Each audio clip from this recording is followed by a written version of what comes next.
Hello and welcome back to the channel. If you're new here, please make sure to subscribe. And today I'll be going through my Team Reveal 2.0 back to the drawing board squad for this NRL SuperCoach 2026 season. As some of you may have seen, I did a Team Reveal about 2 weeks ago. A few of those players have since been cut. I've done a lot more deep diving into the stats. I've looked at things. Once the game actually opened, it was more helpful as well to pick your side. So this is my new and reinvented team for round one. So let's get into it. Starting at dummy half, I've gone away from the cheapie and mid-range options, and I've just gone Harry Grant, 606k. Severely underpriced based on last season's average, with an average of 71 in 2024, 73 in 2023, and 78 in 2022. And in the small sample size last season that Grant played without Ryan Pappenhausen, who's no longer at the club, granted only 4 games, his average is 76.5, well above his season average of 62 last year.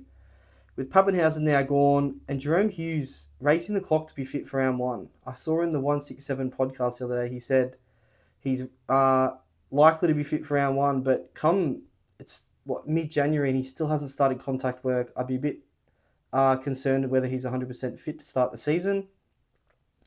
So all indicators are that this will mean more responsibility for Harry Grant, coupled with the fact that he still is the best hooker in rugby league. I understand Blake Braley had a great season last year, but Harry Grant, still the best hooker in the game. I'm going to lock and load and start with him. Also, the Storm don't have a bye until at least the Origin period. I think maybe round 15 is their first bye. So play him every week, good to go. Should play 80 minutes. And my backup hooker somehow survived the cull is Kalani Going.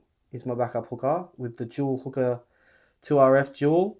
I did see that the Panthers did also sign Freddie Lussick from the Warriors, which essentially rules out Going being the backup hooker for the Panthers if anything was to happen to Mitch Kenny. At this stage, he's a placeholder, and with that 2RF dual being pretty handy, and he could honestly just stay as enough to start the season. There are quite a few hookers around the league that are only one injury away from big minute roles, so I might just plug him there, cheap as, not wasting any money there. Good vice captaincy loophole to start the season, and if any of the big name hookers go down and their replacement comes in cheap, I'll probably jump on one of them. Alright, so to the front row, I'm sticking with my front row pairing of Payne Haas at 852k and Trey Mooney at 442k with that dual front row, second row forward. Payne Haas, he's a must-have to start the season. And if by some miracle he's underperforming the first 2 rounds, he's an easy flip to Terrell May, who has the buy in round 1, so he won't go up and down in value. So if you think Payne Haas is going to drop a lot of money, he's an easy flip there, but you'd have to be pretty brave to do that. He'll most likely be my set and forget captain for the first 4 to 5 rounds. And Trey Mooney was in my last team reveal. He then got removed. He's since been added back. I just think going back and having a look, I've spent some time looking at different combinations, and I just think all the indicators are that he's the obvious choice. He'll come into more minutes, come into the Knights. They're in desperate need of middles, and he'll be an important part of the Knights footy team if they're to win games this season. So I think you just lock and load Trey Mooney there. And then my bench props, still in the team, Taniela Paseka at 328k at the Manly Sea Eagles. He's returning from injury, so he's underpriced. Assuming he resumes about a 40-minute role, he should make about 100 grand there. And he's somewhat playable if you were desperate. If one of the 2 starting ones were to go down, you could plug and play Paseka for hopefully a 40 to 50. The minutes are a watch though at Manly with another arrival of Kobe Hetherington, just how the minutes are broken down there.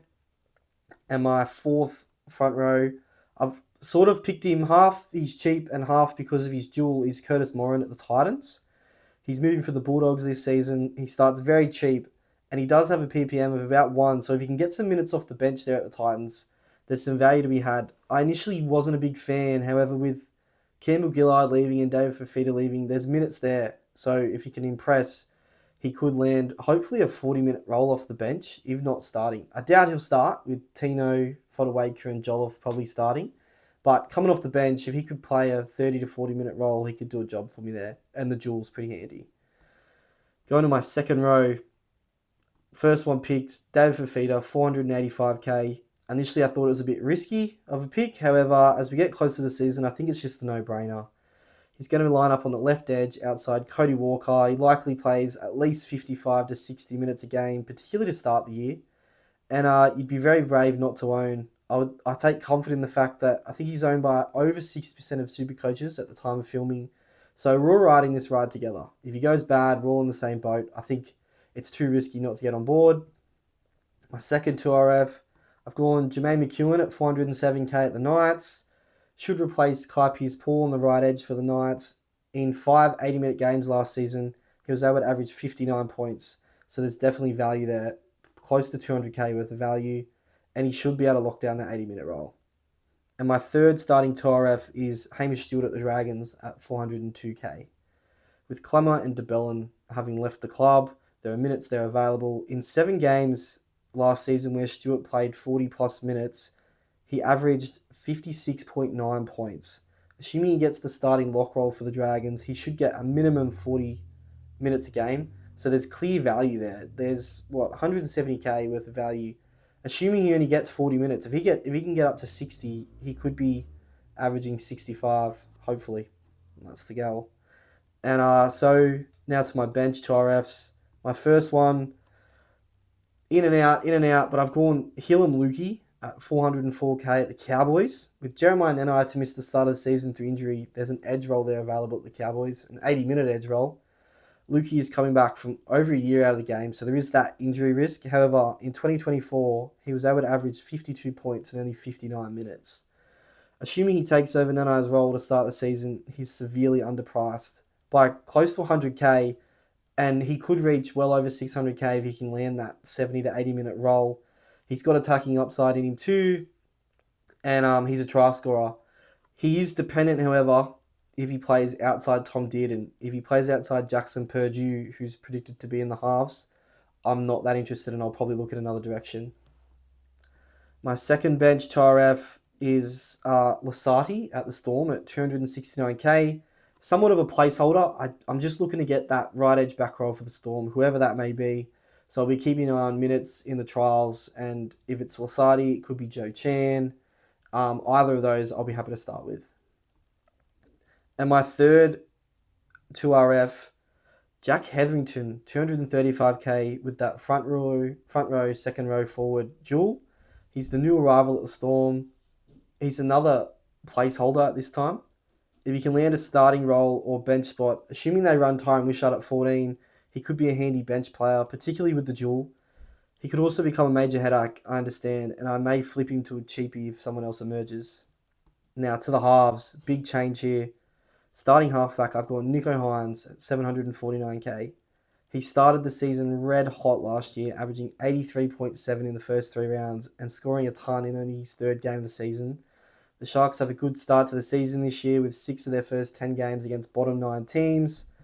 I wanted either Hines or Cleary. However, with Cleary being 75k more and the Panthers' tough run to start the season, I think I'll be starting with Hines.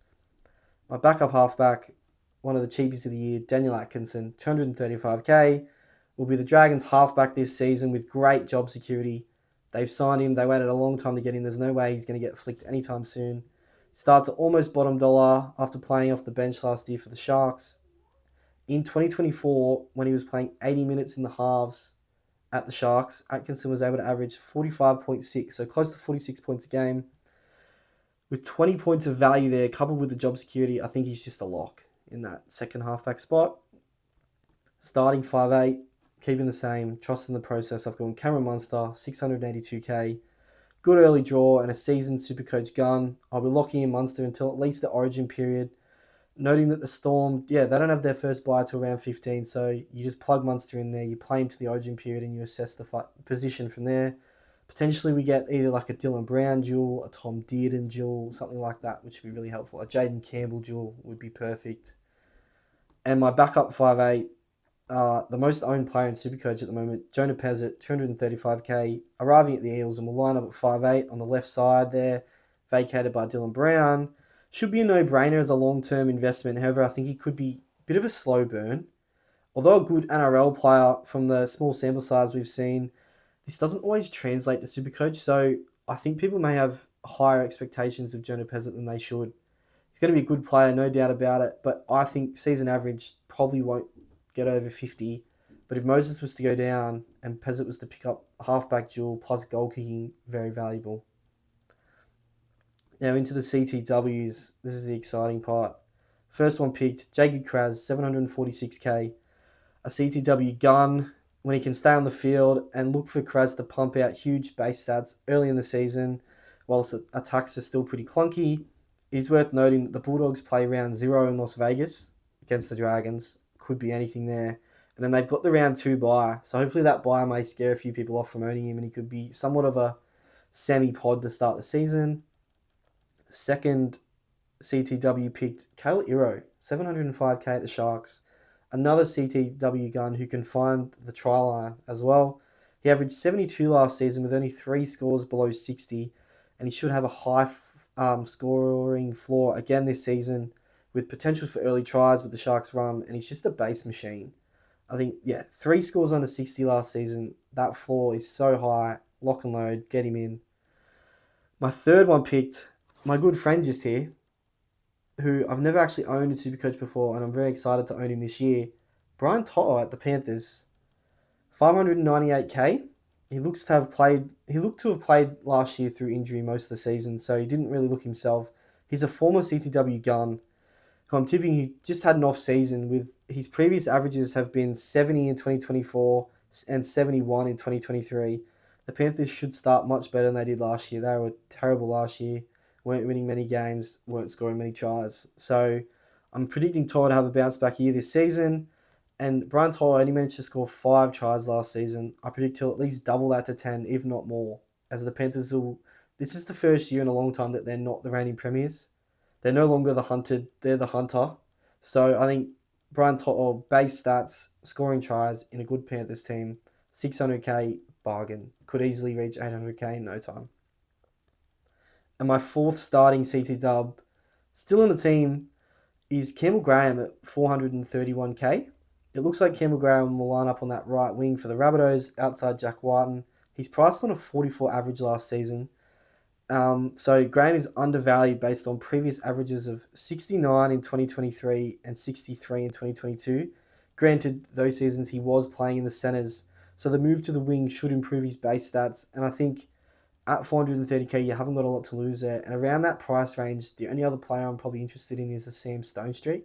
But I'm backing in the base of Campbell Graham and the potential improvement of the Rabbitohs that he could score a few tries. So he's my last starting CTW. And then on the bench, 3 cheapies. First one, Moses Leo, 235k at the Storm. Somewhat of a placeholder at a cheap price at the moment. But I feel like he could stumble upon some minutes made relatively early in the season. It's predicted that Sua Fa'alongo will start at the season at fullback, which he very well may do. But if the Storm are looking clunky or they lose a few games, I wouldn't be surprised if Nick Meaney ends up back at fullback, which opens up that right centre spot, and Moses Leo would be the perfect fit for that. But I'm open to switching him to any other cheapie that sort of emerges before the season starts. Second one, David Farley, 235k as well. This spot is either for Farley or Setu 2, who was in my original team.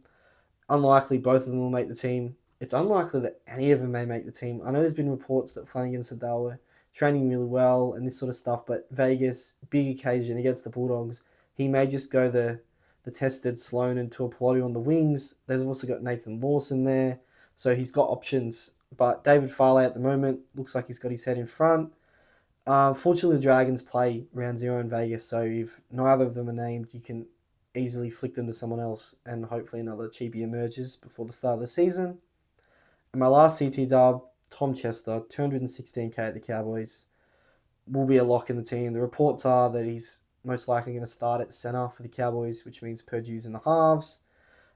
Based on that information alone, at bottom dollar, he's someone I'm willing to take a punt on.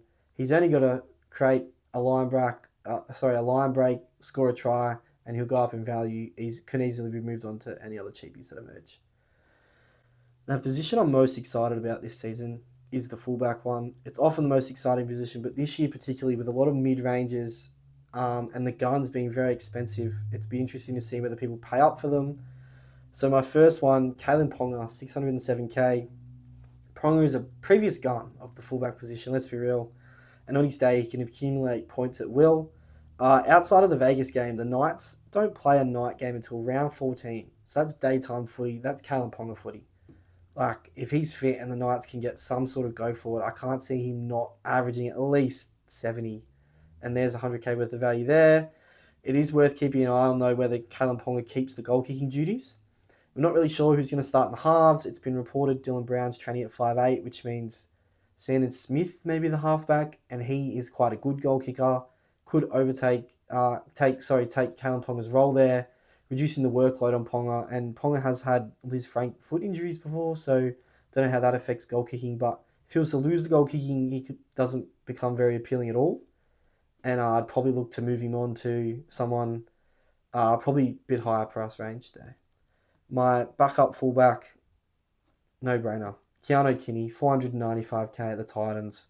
Severely underpriced based on his 2024 season average of 72. He has a super high work rate, and even if the Titans struggle to win games to start the season, he should still make plenty of cash. He's got good base, and he should be playable early. They're going to be looking for points, I think, and he should be right amongst those points being scored there. And my flex, this is another one I'm really excited to own. Never owned him before. And a few things have to fall my way for this to work out, but if it can, it's SuperCoach Gold, and that's Trey Fuller. 599k at the Dolphins.